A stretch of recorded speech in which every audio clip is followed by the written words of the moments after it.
Hey, what's up, guys? It's me, Zeb, here on Zeb's Corner. And I know I've been kind of in and out sporadically. Really got caught up with some schoolwork. I always have an excuse as to why I'm never as consistent as I am. However, I never forgot you guys. So today, that brings me to this. I'm here to talk about something that I've actually been trying to do. I did some filming on a 50mm lens by Guo. I think I'm saying that right. But never really edited that stuff as of yet. But I have two Canon 50mm, one that is f1.8, sorry, and another is f1.4. And I want to do a comparison between the two, and of course see which one is better, which one does the job, which one should you get if you have a DSLR that is a crop censored camera. And I do have some footage of the young Guo, so I'll probably kind of slap all that together and see which one does what. I would prefer to have the young Guo in hand, so that way you can see all three of them at the same time, but I don't have it. Noise. I could solve that if I closed the window, but I'm too lazy to get up. And it's nice outside. The breeze is coming in nicely. So forgive me for the extra noise that we don't need, and I'm not using my mic. You know, I can talk into the mic. I don't feel like holding it. Anyway, beside that, we're gonna go and experiment with this 50mm today. As I run around, I have a shoot to do today, someplace else, and I'm gonna play with the 50mm in between segments here and there. So don't go nowhere, and let's get started.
So, with the differences between first let me say, I have the window open again.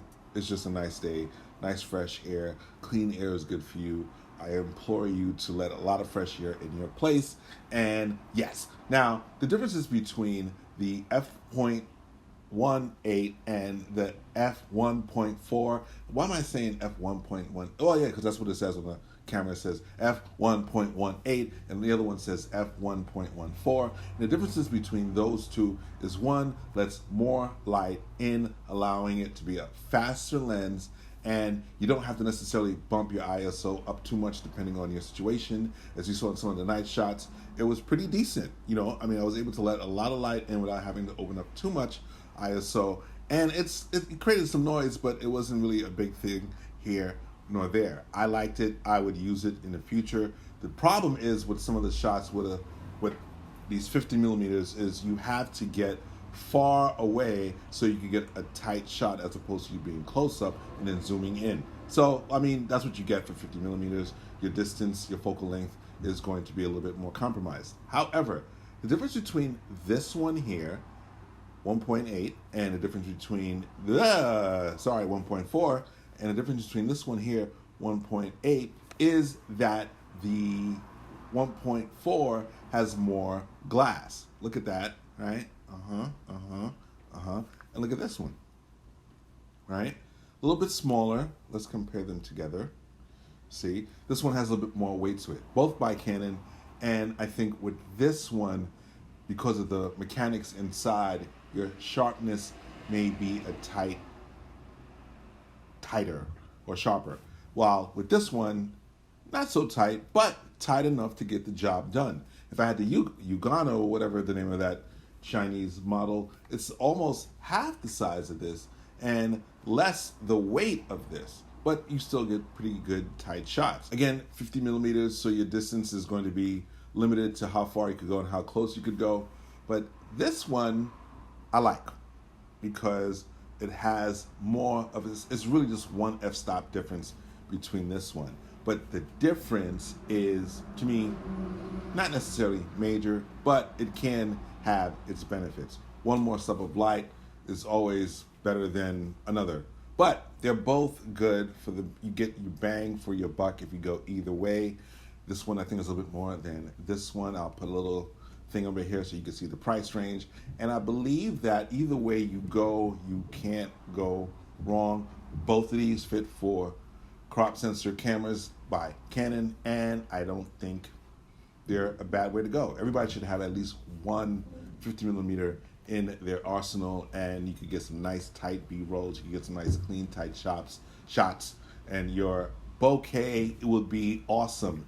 Both of them provide the same depth of field. I love it. I'm not getting rid of this one, of course, because this one was given to me, and this one was a loaner, and thank you, Muhammad, for letting me hold this one. I really wanted to use this one up against the Yongguo, but I got this one, and so maybe I'll use this one and compare that to the Yongguo in another show, and then if I still have this one at the same time, all three will get compared.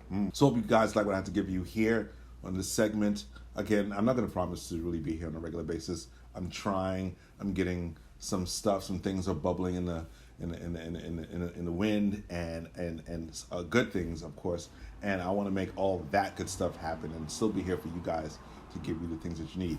This is supposed to be an audio channel as well as a camera or a visual channel, and I'm going to give you some more audio stuff as soon as I get my brain together, and we'll actually discuss some things in the audio world, because I still do that, believe it or not, despite the fact that I always talk about more visual stuff than I talk about audio gear. Anyway, thank you for coming. Hit the like and subscribe, do all that good stuff, and I guess I'll see you guys later.